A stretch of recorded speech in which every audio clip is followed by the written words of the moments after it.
Most bankers aren't ready to help you until after their third cup of coffee. But with Central National Bank's after-hours service, you don't have to wait for the bank lobby to open to get help. You can contact us from 6 to 8:30 in the morning or from 5 to 10 in the evening, and we'll connect you to a real, live, local person who can answer questions and fix problems 7 days a week. Bank different. Bank Central. Central National Bank. Member FDIC. This is a Rogue Media Network podcast. Coming up on the Payoff. This is like the Payoff's version of the white whale. I had chased this man down for some time, and he was patient with me, and I got him on the show. His name is Damon West. And this conversation, it's not so much a conversation. I'm like captive by this guy's message 80% of the time. We just wrapped up the interview. But he's a former Division I football player. He went to prison for 7 years, was the mastermind of a group of people that basically they burglarized people's houses all throughout the Dallas area. And then he got sober and his life changed. Was given a life sentence. And his now has a life service, right? And that service is what he spread throughout the world with his message. The Coffee Bean, his book, bestseller. He's one of the biggest inspirational speakers in America. Speaks to, the best college football teams, the best corporations that we have here. And we're so happy to have him join us here today. So very lucky to have Damon West, and very lucky to also have this guy, Kevin Souza.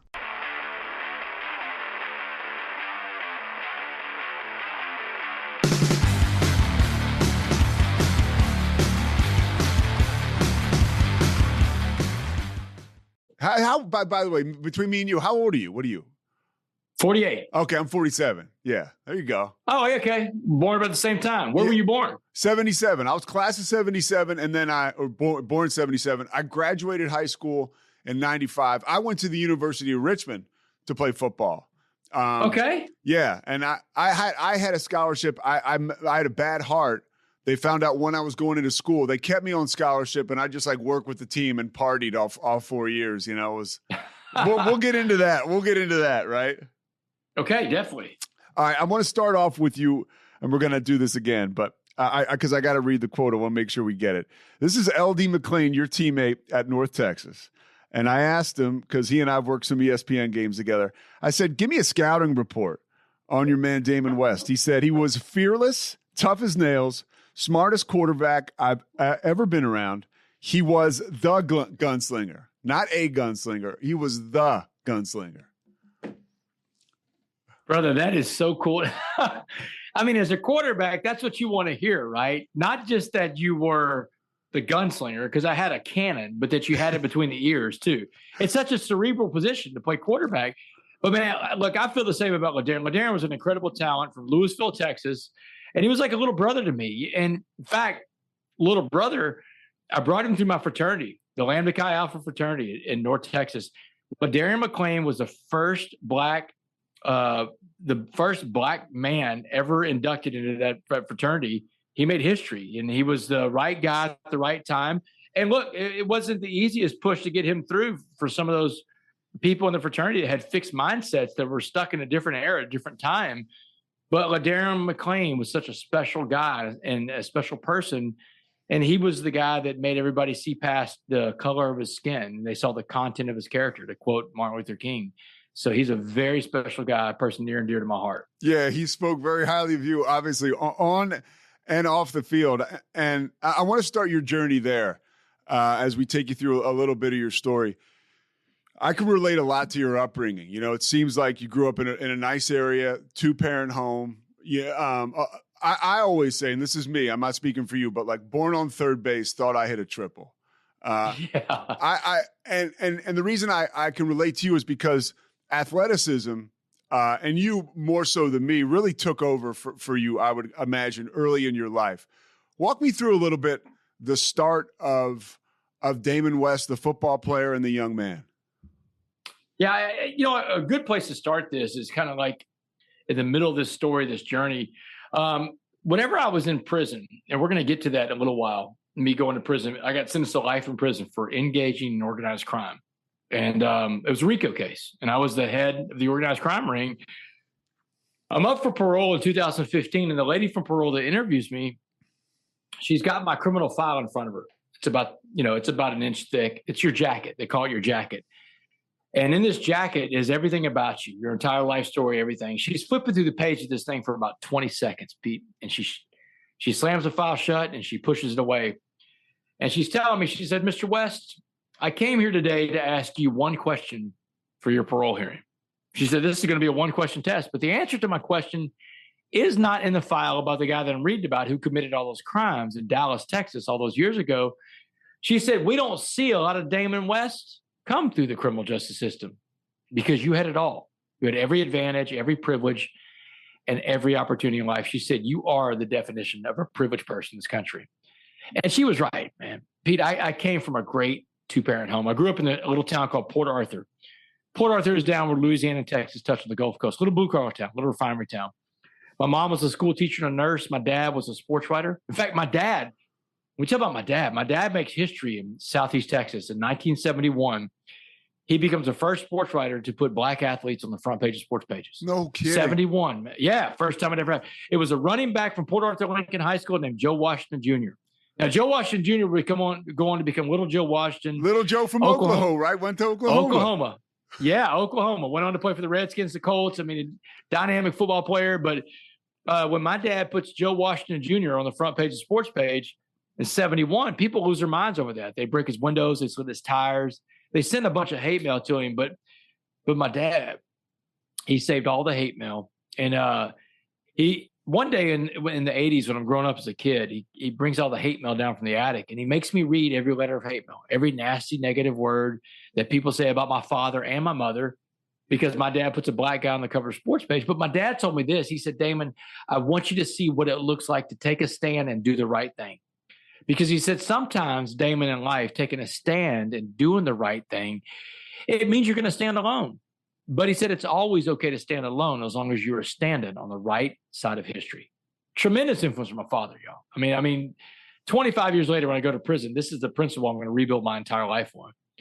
I was a good student growing up, Pete, but I was a great athlete. I mean, like LaDarren McClain said, God blessed me with a cannon for a right arm. And this is Texas, brother. We love our high school football. And I got to grow up under the Friday Night Lights as a 3-year starting quarterback for a 5A school. But, in high school, I had a lot of behavioral issues, and it stems back to having a bad belief system. When I was 10 years old, I got in my dad's beer for the first time. First time I ever put alcohol in my system. And the thing about it is I liked the way the alcohol felt. And I wanted to do more. I wanted to try other things, too. I started smoking cigarettes when I was a little kid. I smoked my first joint when I was 12 years old. I've got addictive behavior starting at a very young age. But I'm the quarterback, man. No one's going to tell me to stop or what I can and can't do. That would eventually catch up with me. But I was good, man. I went to North Texas where I met LaDarren. When I was 20 years old, I became the starting quarterback for a Division I team. I thought I'd made it. I thought this was what life was all about. But September 21st, 1996, against Texas A&M, I suffered a career-ending injury. Never played college football again. And I came up to a fork in the road in life. And those fork in the roads were big days, Pete. Those are the days that life knocked you down hard. You get up, you dust yourself off, but you make a choice. You either make the right choice, go the right way, the wrong choice, go the wrong direction. And on September 21st, 96, against A&M, when my career is over, I make a lot of wrong turns, and it's about drugs. Now it's the hardcore drugs, cocaine, ecstasy pills. But I'm functional as an addict. I graduate college in 99. I move off to Washington, D.C. I get a job working in the United States Congress. I worked for a guy running for president of the United States. And then in 2004, I moved back to Dallas, Texas, to be a stockbroker for one of the biggest Wall Street banks in the world, UBS, United Bank of Switzerland. Yeah. And it's at that job as a broker in 2004 that another broker introduced me to meth one time when he sees me sleeping at work. And Pete, introduction of meth into my system, it was like touching a live wire. It's a drug that's made to get you hooked. It's made in a lab. Smoked it one time, instantly hooked just like that. And I could not give everything away fast enough for that drug, Pete, because that's what we do as addicts, right? We give things away. I tell people all the time, addicts give up their goals to meet their behaviors. driven people, focused people, successful people, they'll give up that bad behavior to meet their goal. And you don't have to be addicted to drugs and alcohol to be an addict in this country. You could be addicted to food, money, clothing, shopping, sex, gambling, the internet, Instagram, pornography, whatever it is. If you're an addict, you'll give up your goals to meet your behaviors every single time. And I was like every addict in history. I gave away my job, my home, my car, my savings account, my family, and my tethering to God. In 18 months, I go from working on Wall Street to living on the streets of Dallas, Texas. And that's when I was homeless. I became a thief. I started breaking into houses, and I put together my own burglary crew. And these burglaries went on from 2005 to 2008 in Dallas, Texas. And a burglary is a serious crime, Pete, because when I broke into people's houses, I didn't just steal property. I stole their sense of security, my victims. And I can't change that. I can't fix it. I can't even apologize to my victim. Texas has a law. You can't apologize to the victim of your crimes. You go back to prison for apologies. And so my victims live with that for the rest of their lives. But after 3 years of committing property crimes against the people of Dallas, Texas, the Dallas SWAT team on July 30th, 2008, puts an end to the Uptown burglaries. Now, I want to ask you a quick question. Did you – one thing we're going to go back, and then we're going to go back to what you were just talking about. When you ended up – your career's over, did you find yourself consuming drugs and alcohol to fill a void in your life? Because I think if you're like me, you kind of had it inside you, the addictive gene. But did you notice it went to overdrive when your career was over and you had more time? Absolutely. Because I didn't just lose my career that day on Kyle Field. I lost my identity. My entire identity was wrapped up in being a college football player. And that's all I had known in high school too. And that identity was gone. I was no longer an athlete anymore. And I see that happen to a lot of people in life, not just athletes and former athletes, but people that put so much of their identity, their self-worth in something external. And, it could be the crowd you want to hang out with. It could be social media, Instagram, TikTok. Your identity doesn't come from the world around you. It comes from inside you. But at 20, when my football career was over, I lost my identity that day. And that was why the drugs came in, because the hallmark of being an addict is you cannot live life on life's terms. That's what being an addict is all about. I couldn't live life on life's terms. And so I put in the chemicals to change the way I felt, because that took me away from the misery and the disappointments of life. All right, let's jump back forward now. You've been on this spree for 3 years. You've got your crew that you put together. You were the mastermind. Did you feel that the walls might have been closing in, or were you so out of it that you didn't care? Because, these guys bang through your windows. They literally smoke you out. Yeah. So I'm July 30th, 2008. That's a pivotal day. And I'm sitting on the couch, this little rundown apartment that I live in, a little ratty old couch. And my dope dealer's there. This guy named Tex. It's in Dallas. And I'm telling Tex, he's bringing some dope to me. And I'm telling him, man, you got to go. You got to leave. You can't stay here. And I'm telling him that the cops are closing in on me. The end is near. 10 days before this, Pete, this guy that I was doing all these burglaries with in Dallas, this guy named Dustin. Dustin was my partner in crime. He was my right-hand man. He was the guy that knew everything about our operation. And Dustin was sitting in the custody of the Dallas Police Department. They had picked him up 10 days before. And then they got my partner in crime in custody. So I know it's going to be a matter of time before they're going to have me in custody. Because here's the truth about crime, Pete. Everybody talks. Everybody talks when it comes to crime. Then when prosecutors start throwing out big time in prison, everybody talks. It's self-preservation. It's a natural human instinct. And just as I passed the pipe back to Tex that day, the window on my right blows out and shatters. And then tumbling across my living room floor was a little canister going end over end, and it was smoking on one side. Pete, man, it's like I know what this canister is going to do, man. I've seen movies like this before, and I try to get out of there as fast as I can, but it's too late. Boom. This flashbang grenade blows up in my face. Bright white light, loud noise, blows me back on the couch. And when I came to, when I can see and hear again, there was a cop standing over me in full SWAT riot gear. His boot was on my chest, the barrel of an assault rifle digging in my eye socket, and he's screaming at the top of his lungs, "Don't move, don't move."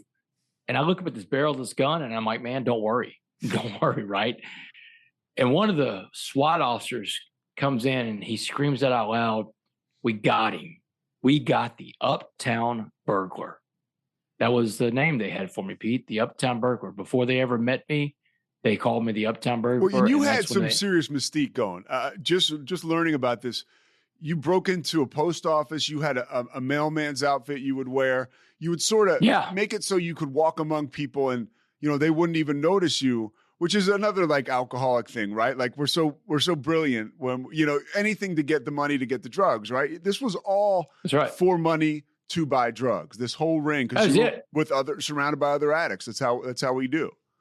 Yeah, it was all about drugs. I mean, I didn't have anything to show for it at the end of it. I smoked everything up. And I had one of the first burglaries I ever did. I broke into a post office, stole a mailman uniform, mail bag, mail hat, everything. And I could walk around neighborhoods with impunity. I mean, no one knows who their mailman looks like. Not many people understand 90%, especially now. Yeah. And in these condo buildings in Uptown Dallas, some of them would have these mail kiosks, this room that the mailman could go into, and all the slots are in the room. On the outside, you got your key to your one little box. But if you can get inside that room as the mailman, you're going to see boxes that have mail stuffed in them because someone hasn't picked up their mail in a long time. You may even see a box or two that has a note in it that says, out of town from this date to this date, hold the mail. That's how the victims were picked in some of the burglaries, right? I'm in the mail room. I know who's home and who's not. Another way that I would decide who was going to become a victim and who wasn't is, once I could gain access into a condo building in Uptown and I got above the first floor, there's no alarm system, or there wasn't back then on anything above first floors. And then when you start seeing above the first floor, you see restaurant flyers and packages that are stacked up, that no one's home. And you can, if newspapers were still big back then, right? If newspapers are stacked up, you could even timestamp how long they've been gone, right? Because if you live above the first floor, your back door opens up to a balcony, not a yard. So that's how I picked some of my victims. One of the victims I picked like that was a guy that lived on the 7th floor of the Verona complex, condominium complex, right by the Galleria in Dallas. The guy's name was Marion Barber. Remember Marion Barber? Oh, yeah. Marion the Barbarian. Yeah. Marion the Barbarian lived on the 7th floor, man. Marion the Barbarian had a lot of flyers in his door one day. And I didn't know it was even his place, but I got in and gained access to it. And quickly I understood that it was his place and that I did not want to be there if he came home. And so, no, I mean, imagine what that would have been like, right? I mean, I didn't want to be there for any of my victims to see me, to be honest with you, Pete. I mean, I didn't. And that's the thing about the crimes.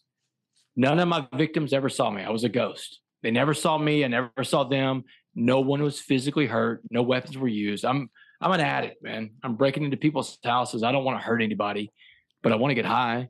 And addicts, we will do anything to get what we want in life. We'll do anything it takes. And that's like being in recovery now. You've got to take that same energy, that same attitude to get to your meetings, man, to work the steps. Just because it's raining or snowing outside doesn't mean you don't go to the meeting. If it was raining or snowing outside, Pete, and you want to get high, would you go? I would go. I'd find a way. If your dealer said, "Hey, get down here right now. I got you. I got what you need." You find a way. Walk in the snow. Yes. Yeah. Mm-hmm. For sure. I want to talk to you a little bit about, you mentioned you get arrested in 2008 in July, and then in 2009, you're sentenced. Your parents are there. Expand on that a little bit. I mean, it's pretty illuminating when you talk about what your mom said to you and then what happens next. Yeah. So I get arrested July 30th, 2008. They put me in Dallas County Jail, and my bond quickly goes up to about $1.4 million, which is a no bond. You can't make a bond that high. And I'm resigned to the fact that I'm going to go to this trial. And Dallas County wants to take me to trial. In fact, they get me into a courtroom in 10 months. That's called a rocket docket, Pete. When they can get you into a courtroom 10 months, that's fast. And after 10 months, I go to my trial. It's May 18th, 2009. May 18th, 2009 was the 6th and final day of this trial. And Pete, a 6-day trial for crimes where no one got hurt, it means the evidence of my guilt is overwhelming. Everybody's testified against me that was in the crime spree. And at the end of that long 6-day trial, the jury deliberates for 10 minutes. 10 minutes, brother. I don't know how much Law and Order you watch, but if a jury's gone for 10 minutes, it means they smoked you. And the judge reads the sentence out loud that day. Damon Joseph West, you are hereby sentenced to 65 years in the Texas Department of Criminal Justice. Pete, 65 years in Texas is a life sentence in Texas. The jury gave me life that day. Now, right after the trial was over, I get a visit with my parents. They're going to give one last visit before I go to prison. And my mom, she has this conversation with me, and she's telling me, you can't go in and become something you weren't raised to be. And so she tells me, no gangs, no tattoos. Come back as the man we raised, or don't come back at all. I don't know how I'm going to do this, Pete. I'm stunned. I'm floored because I've got this ultimatum from my mom. I get back to my pod in Dallas County Jail. I got 2 months before the prison bus comes to get me. And I'm asking every guy in county frantically that's been to prison before, how am I going to survive? What am I going to do? You're going to a maximum security facility. I'm going to go to a supermax, not just a maximum. Yeah. I'm going to a supermax. And supermaxes in Texas, there's like 12 or 14 supermaxes. They don't have a lot of them. And whenever you get a life sentence in Texas, Texas separates out the lifers from the other general population in prison. So you have to live with nothing but lifers for the first 5 years of your incarceration. And it's the most hopeless place you can live in. I mean, imagine living in a world where you've got 500 people who've got life sentences. 95% of them are never going home. That's your environment. That's your neighborhood. It's such a hopeless place. And that, Pete, is why prisons are so dangerous, because there's no hope inside of a prison, right? And when you have a void of hope, negativity, evil, darkness can fill that void, right? It's why the movie, The Shawshank Redemption, is such a good movie. You know, and Shawshank... Which, by the way, you've been compared to Andy Dufresne by people in prison and out of it. Yeah, I tell people all the time, you know, the big difference between Andy and I is Andy was innocent. I was guilty, you know?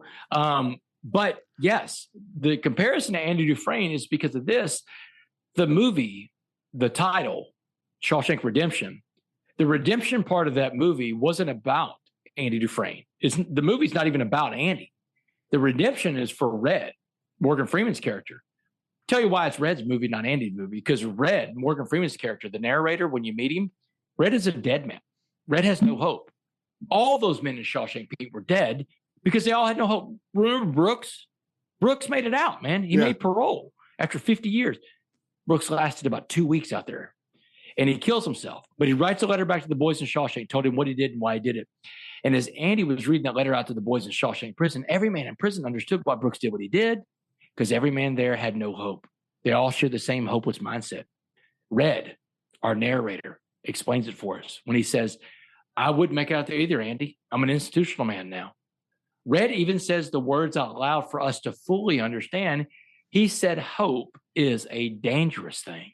Now, you're a recovering addict. You've lived in a world where hope is a dangerous thing, right? And that's what prison is like. But Andy tells Red a different thing. He says, you know, get busy living or get busy dying. And by the end of that movie, remember when Red gets out? Yeah. We don't know if Red's going to make it, right? No. Red walks by that pawn shop. The guns are in the window. He stays in the same room that Brooks was in. He sees the sign, the writing where Brooks was here. But Red makes it to that rock wall where Andy told him to go to. And he finds the letter that Andy left him. And he reads that letter, and Andy says those words in that letter that, Red, hope is a good thing. And remember when Red finally finds Andy, Zihuatanejo? Yeah. He's walking on that beach in Mexico, sees Andy on that boat. They look at each other, they smile. I want your listeners, I want y'all to go back and watch that last scene and listen to the character of Red. Listen to his dialogue in the last scene of that movie. Every sentence of that last dialogue starts off with the words, I hope. He says, I hope this, I hope that. In fact, the very last words of the movie Shawshank Redemption, I hope. You can put an exclamation point on that. Red had hope again. And that's what the movie Shawshank was about hope. And Andy Dufresne represented that hope that Red needed. And all those men in Shawshank prison needed. You know, and Andy, another comparison to Andy had a Zihuatanejo. And that Zihuatanejo kept him alive while he was in prison, you know? And he could see himself on the beach in Zihuatanejo every single day as he carved through that wall. 19 years it took him to carve through that wall. He swam through a sewer, but he envisioned himself. The visualization. Visualization. Every day that I was in prison, I visualized myself becoming the coffee bean and getting out. So break down the coffee bean and your relationship with Muhammad, which is just so amazing and so inspiring. And this is the Zihuatanejo moment for me, man. Yeah. I meet this guy, this old black Muslim guy named Muhammad, and he's a career criminal. He's been in and out of prison his entire life, but he's the only one in Dallas County Jail that thinks differently than the rest of the guys in there that are telling me I have to get into a gang, because everybody's telling me I have to get into a gang. I can't survive without a gang. But Muhammad is a real positive guy. He's always got a smile on his face. And every morning he comes up to me and he talks to me. And this one particular morning, it's right before he's about to bond out of Dallas County Jail, and the prison bus is getting ready to come pick me up. And he's telling me, don't give in to these fools that tell you to get into a gang. But he said, let me tell you what prison's really going to be like. And that's when he breaks down the racial dynamic of prison. And he tells me prison is all about race. This is a black man telling me this. He's like, every inmate in there wants it to be about race. He said, you're expected to get your own race and stay with that race the whole time you're there. So he's telling me the white gang get the first dibs on you. The Aryan Brotherhood, the Aryan Circle, the White Knights, the Woods. He said, you fight the white gangs first. You survive the white gangs, then you fight the black gangs, the Crips, the Bloods, the Gangster Disciples.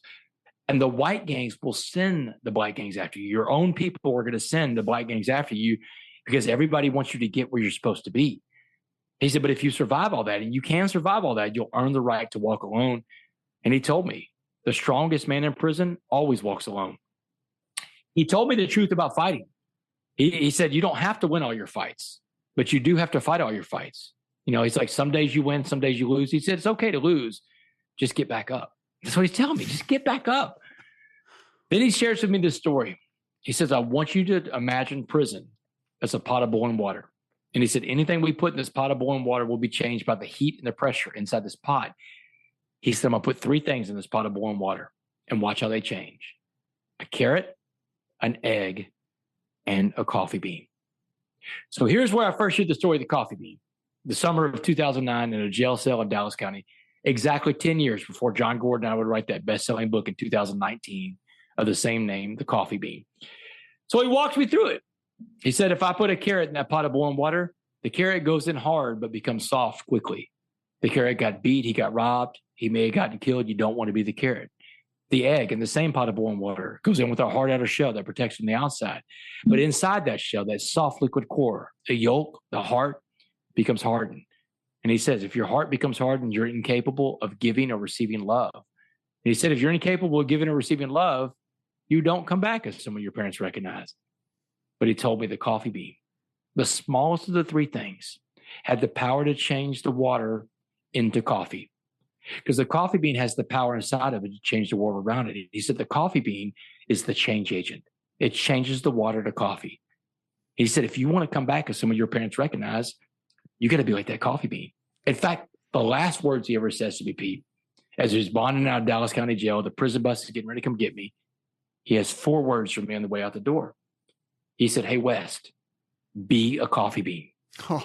And Pete, this is the 4 words that changed my life, man. This is the Zihuatanejo moment, right? I've got something I can visualize. I've got something I can see. And if I could keep the power of the coffee bean, if I could keep the power inside me, it means the power's not in the world around me. It's not in the hands of the criminal justice system, the guards, the other inmates. It's in me. And if I could keep the power inside me, I wouldn't just survive prison. I could thrive inside that prison. And I want your audience to know that the power is inside them too. It's not what goes on around you. The crazy politics, social problems this country has right now, that's not where the power is. It doesn't come from social media, the media itself. It comes from within each and every one of you. And if you keep the power inside you, well, you don't survive your adversity, you thrive in your adversity. And I know this for a fact because I took the coffee bean message to the biggest pot of boiling water there is, a level 5 Supermax in the state of Texas, brother. And you said when you entered prison, which speaks to what you're sharing right now, you looked at prison not so much as a sentence, but all of a sudden your perspective was able to shift into that coffee bean. It became an opportunity. That's it. That was it. And it was my first cellmate in prison that busted that open for me, that knowledge for me, that I had to stop looking at prison as a punishment. I had to start seeing prison as an opportunity.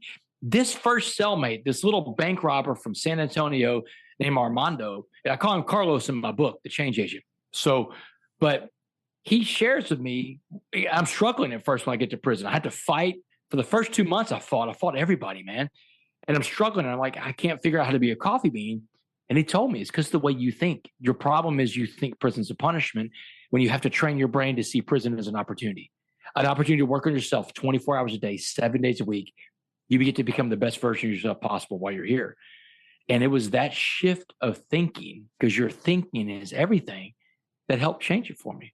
But, back to sports, Pete, here's something that I want to share with you about whenever I was in prison, because it was a baptism by fire. I mean, it was just like Muhammad said. I mean, it was the white gangs first.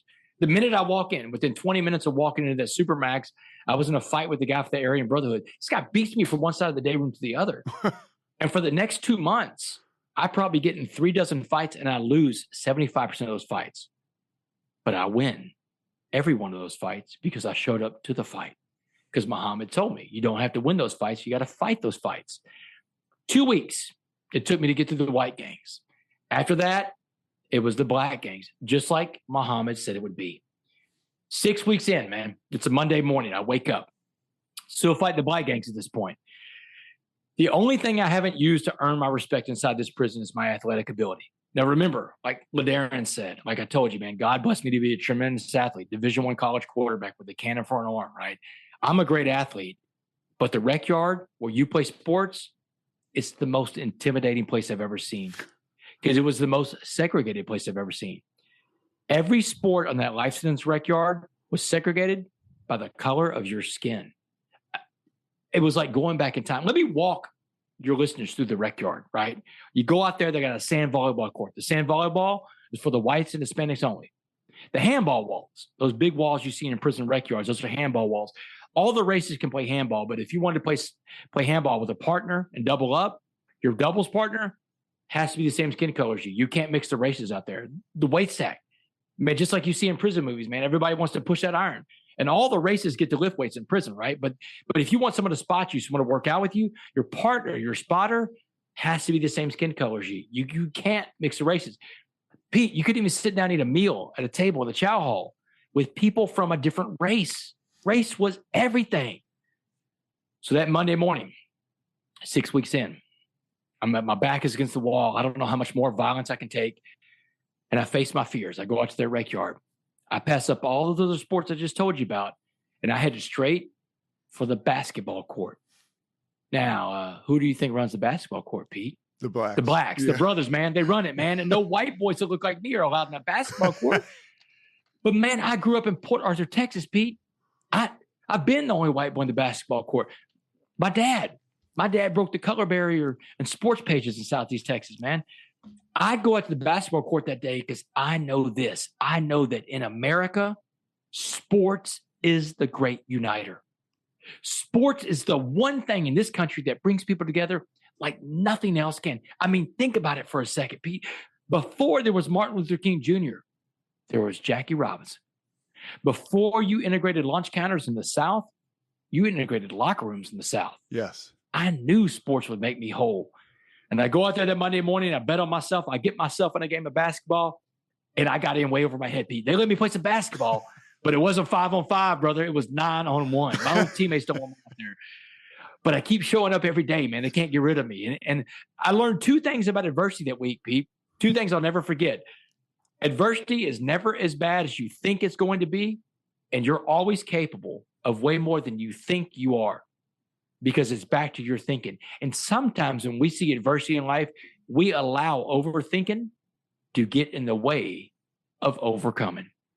And after a week of basketball in that court, guys circled up around me the last day, the Blacks circled up around me and said, man, you don't have to worry about the Blacks the rest of the time you're here, Wes. You're good to go. So 2 months, man, 2 months into prison. The violence is finally over. The threat to my physical safety is gone.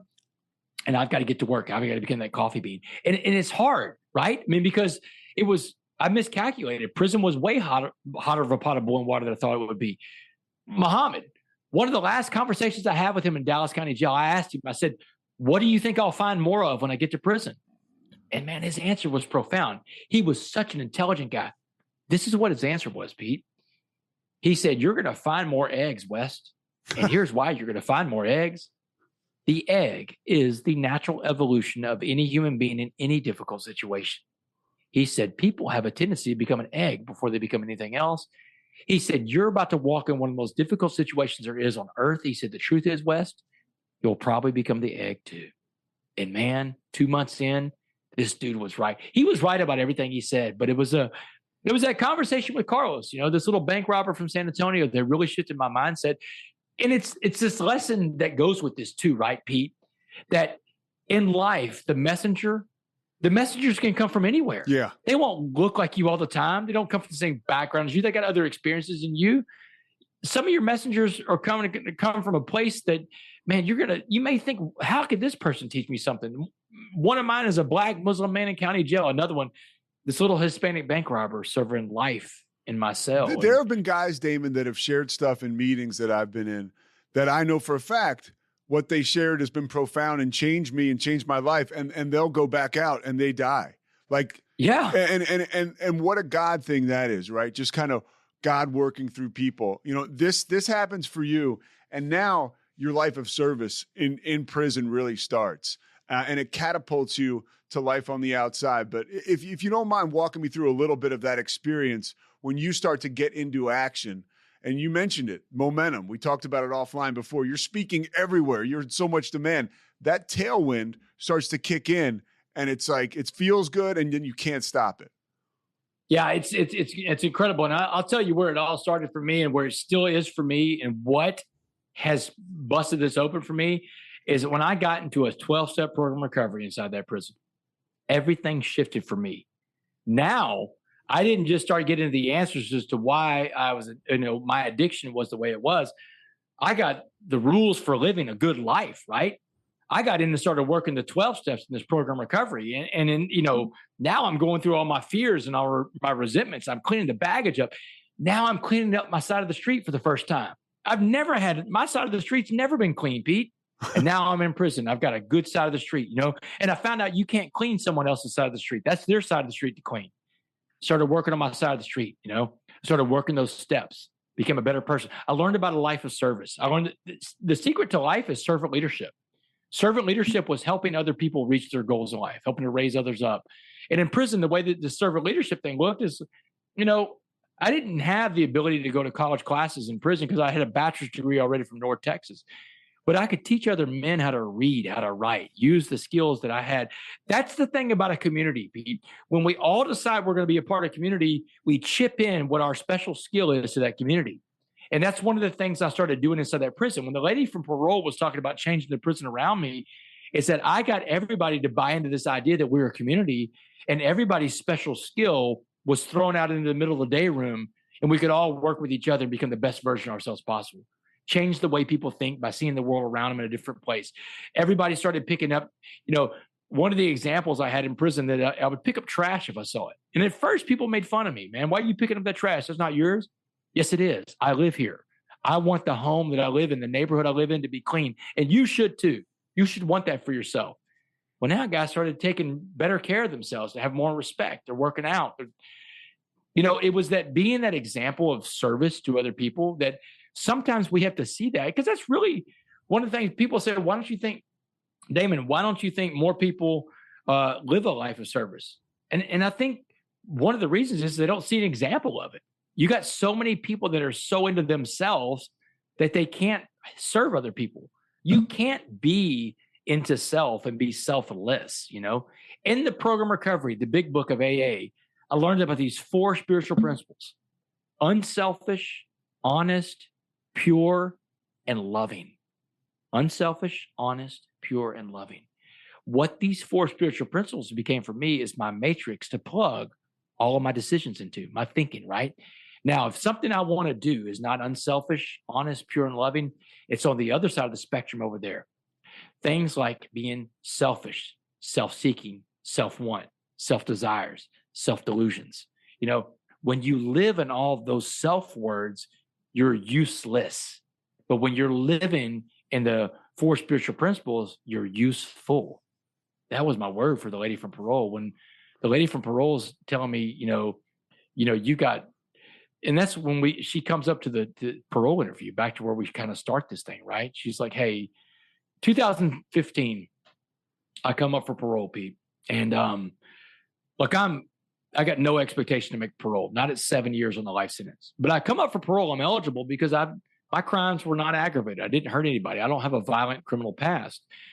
And so I'm eligible for parole at 7 years. Don't think I'm going to make it, but I go to the parole interview that day. And that lady from parole, like she said, I got one question for you, but the answer to my question isn't in that file. And after we go over my whole story, my whole time in prison, and how I changed the prison around me, she said, here's my question, Mr. West. Let me get down to it. She said, and I want you to think long and hard about this answer because your life depends on this answer. She said, if you could be remembered for being anything in life, anything at all, she said, tell me what that would be, but give it to me in just one word. Go.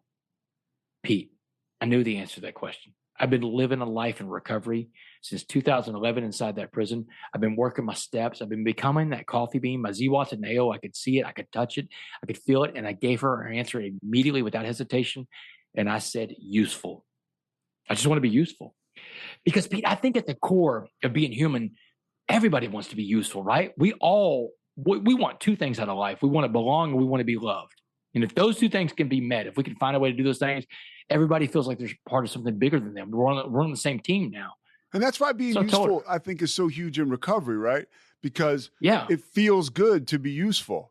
And then you start to get the feeling from being useful that you got from like alcohol and drugs. And you're like, oh, whoa, this works. I can do this.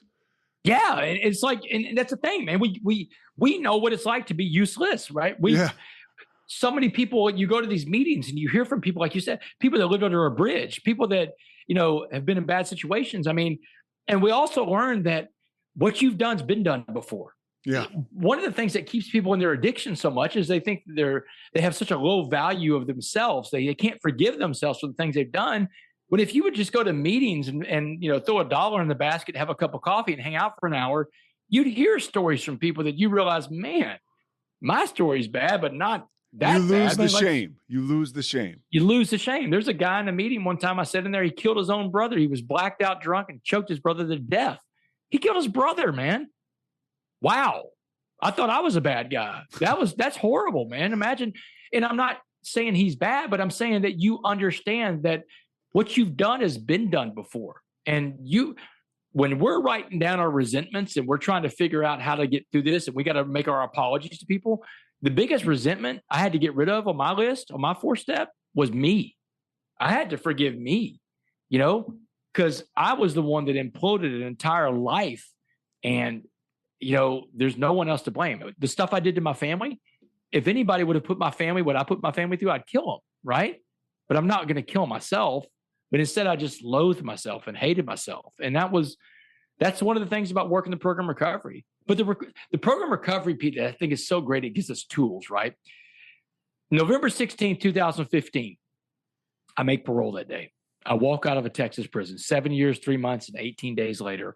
I walk out of a Texas prison, but I'm not a free man. I'm on parole to the year 2073 in Texas. So I got a little more time. From the recording right here, we got 49 more years, just to give people perspective.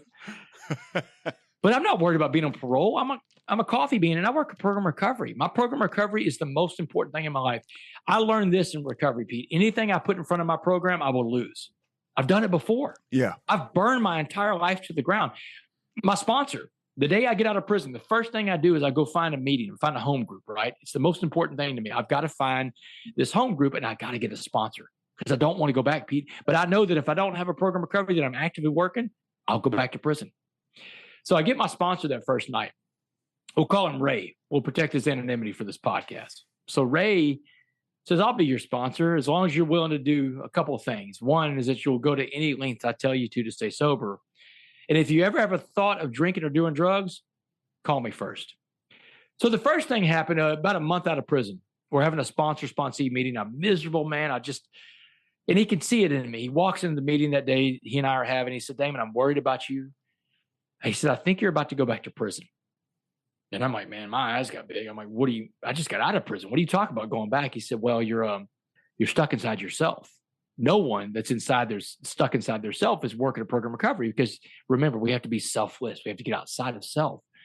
And I know what he's talking about, man. And so I'm like, look, man, what do you want me to do, Ray? I mean, no one will let me come in and talk to their school. I had this dream of talking, right? Yeah. I'm an ex-con, Ray. No one's let me.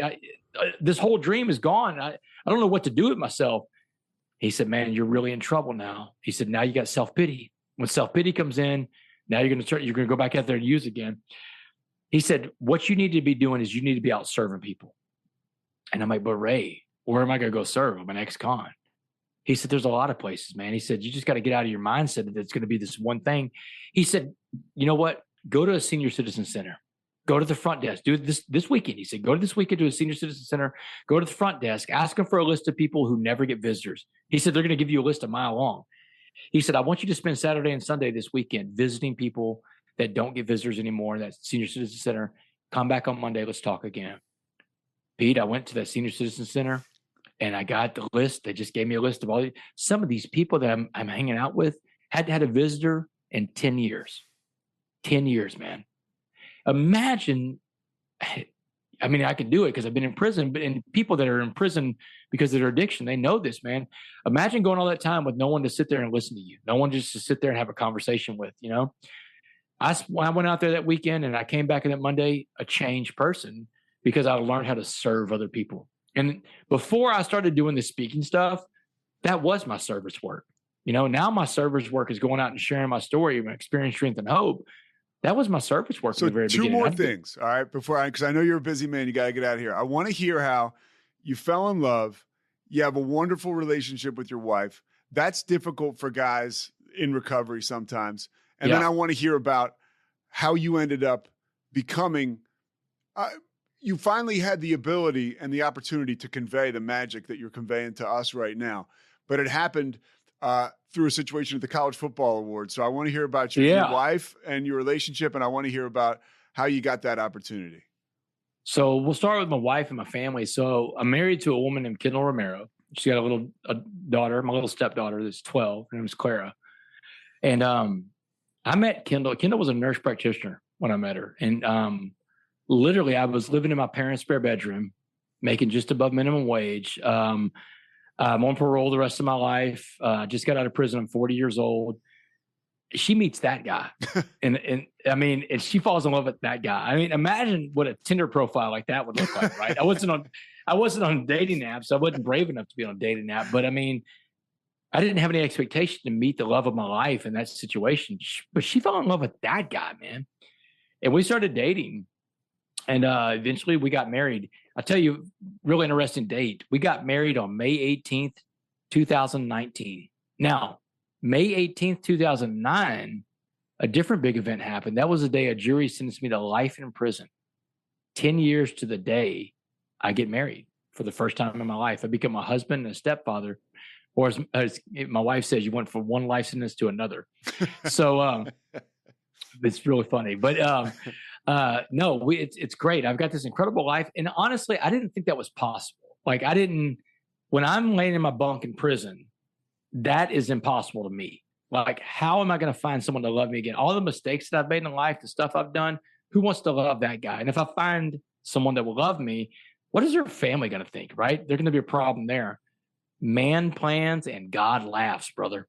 I mean, I have found all that stuff has come into my life. And man, my family is so great. They know I have to go to my meetings. Like there's family stuff that I've had to miss because I need to go to a meeting. They understand it. They get it. They want me to be there. You know, they know that those meetings are the most important thing for me to go to. How do you prioritize those meetings on the road? I got two different apps on my phone, and you can plug in the zip code wherever you are, and it tells you where the meetings are in that area. Before I had the apps, I would use Google and just kind of find the websites or find meetings. That's what I would do. Yeah. Okay. Yeah. Yeah. But I find meetings all over the country, man. I'll go to at least 2 meetings a week. You know, I try to hit 3 if I can. But I'll be honest with you. I mean, it's rare that I get 3 in anymore. I talk to my sponsor all the time. We talk almost, weekly. We work the steps every couple of years, go back and rework it because you pile up more garbage as you live. And so, I'm not one of those guys that thinks you can work the steps 13 years ago and be fine. I think you need to work it from time to time.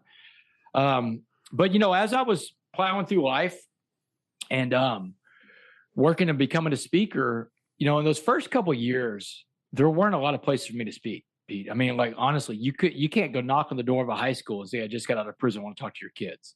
Like, they will chase you down the street. They chase me.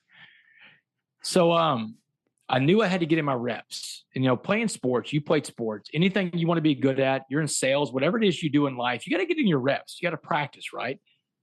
So in lieu of having a place to speak, in my parents' spare bedroom, there was a mirror in there, little vanity mirror. Just happened to be there when I moved in. Every night for 2 years, I practiced this presentation in front of that mirror. I got in my reps, man. Not this presentation, but the presentation I give today in front of sports teams, corporations. I mean, I'm on the road 25 days a month now, right?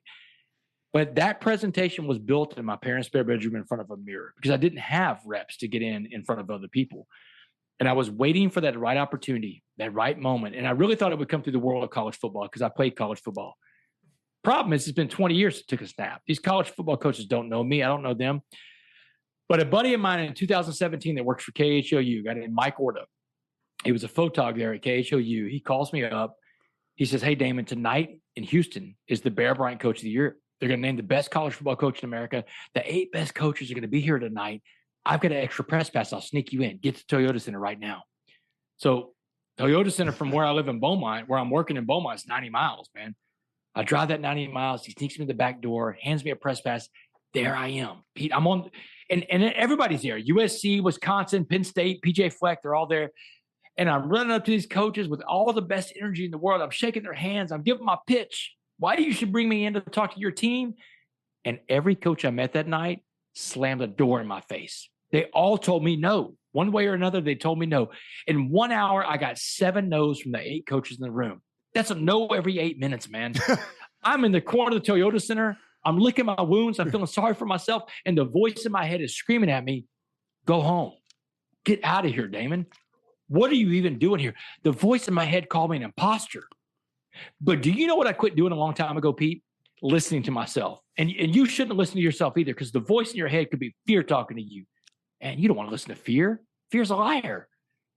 So that night in the corner of the Toyota Center, I'm pumping myself back up. I'm like, Damon, you survived prison. You survived something way worse than this. That last coach, he's going to tell you no to your face, and then you're going home.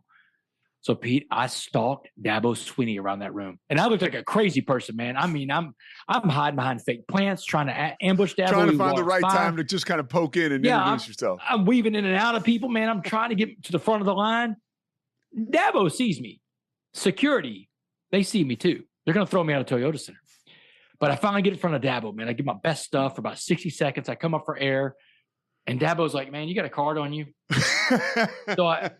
So I gave him my card, and he says, hey, I'll check you out. And he's gone, man. And everybody, he just beat Alabama 2 nights before. He's the hardest guy to get to in the room. He's gone, talking to the rest of the people waiting in line to talk to him. And I left after that, Pete, because I got my last no. But I'm going to tell you what I felt good about that no right there, because that no meant that I left it all on the field. And that was the lesson I learned from sports growing up. You give it your best shot. Sometimes you come up short. Or like Muhammad said, you don't have to win all your fights. You got to fight your fights. I went home and forgot about that night. 4 months later, I get an email from the director of football operations at Clemson University, this guy named Mike Dooley. Yeah. Mike Dooley's email said this. He said, hey, Damon, Coach Swinney met you at an awards show in Houston. He would love to have you come talk to the team. Do you have August 1st open? Wow. I'm like, Mike, I got every 1st open. I could be there tomorrow if you need me, man. So August 1st, 2017. August 1st, 2017, I go speak to the Clemson Tigers. By the way, how long was this after the ceremony? Was the ceremony like February, something like that? And then ceremony was in January. The email came in April. Unbelievable. Okay, keep going. And I've got to wait till August now for this presentation.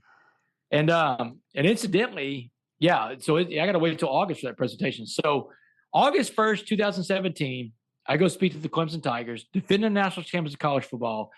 And after that presentation, man, Dabo's in my face. And Dabo's a high-energy guy, just like you see him on TV. He's as advertised.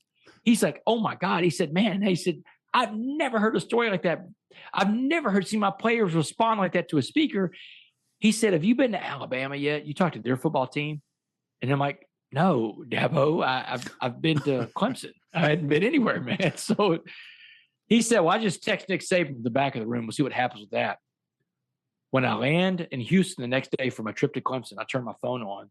There's a voicemail and a text message from the director of football operations at the University of Alabama, the Whale. The message said this: hey, Damon, Dabo called Coach Saban last night. Coach Saban can't wait to hear your story. How does August 21st, 7:30 p.m. work for you? Pretty good. I can make it Tuscaloosa, right? I'll be there. But Dabo didn't stop there, man. Dabo, he starts kicking open every door to college football. Now Kirby Smart calls, Lincoln Riley calls, Chip Kelly calls, Lane Kiffin, Ryan Day. They're all calling my phone. But the real magic in my life was yet to happen. It was August of 2018, 1 year after that first presentation at Clemson.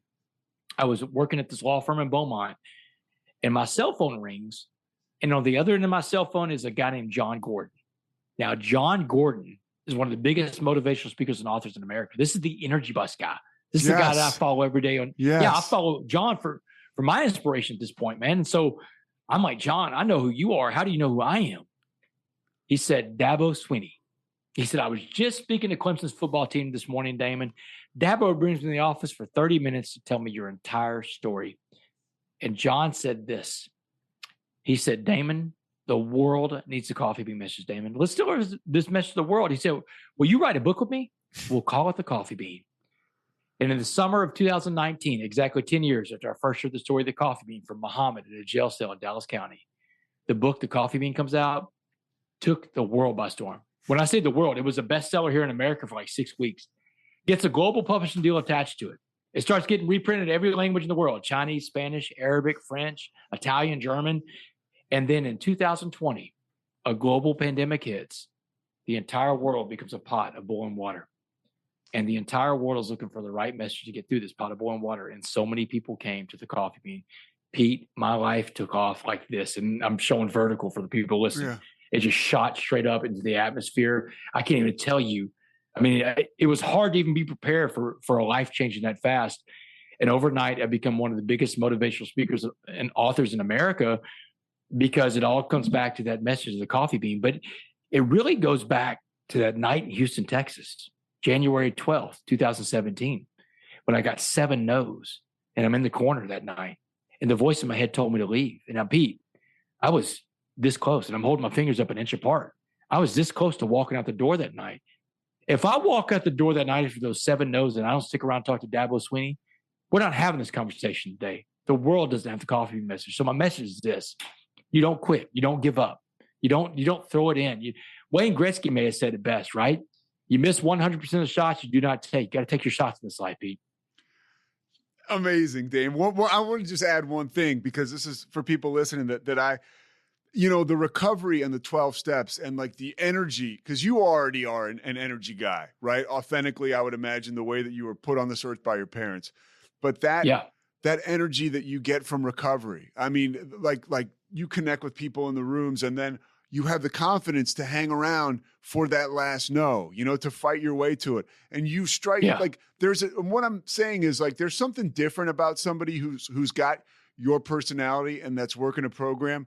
It catches other people. They're like, wait a minute, there's a reason everybody's reaching out to everybody else about Damon West at this time, because you've got something, and it's recovery and it's you and uniquely who you are, but it's recovery. And I think that is so cool about your story.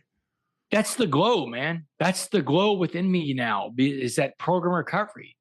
Everything in my life, people that have worked at program recovery, if they sit through my presentation, whether you're at a corporation in America that brings me in, a sports team or a school district, whatever, people that have been in recovery, they come up to me afterwards, like, man, that was like sitting through one of the most intense meetings I've ever been to, because it's all about the principles of recovery that are in my presentation, because that's what my life is about, Pete. This program recovery that was so freely given to me that I give it out to other people. One of the tenets we have, and this tenet, is you got to give it away to keep it.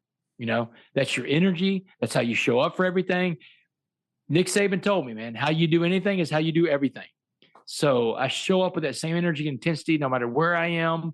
It's perspective too. I know what a bad day looks like, Pete.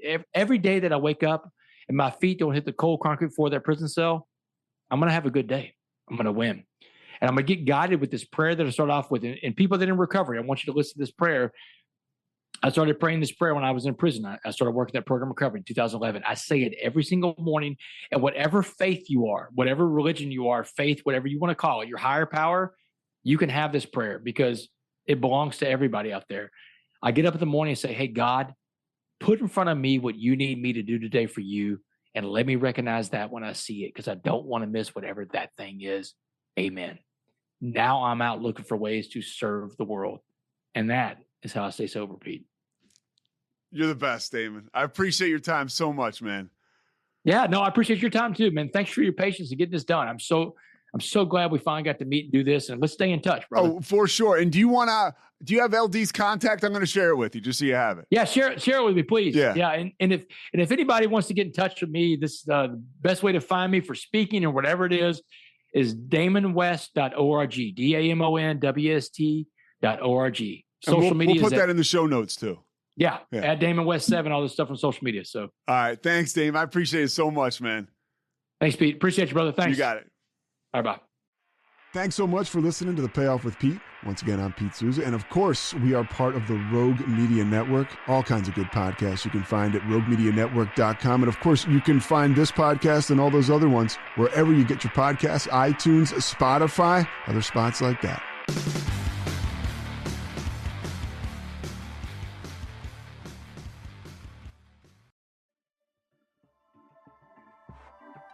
This has been a Rogue Media Network production.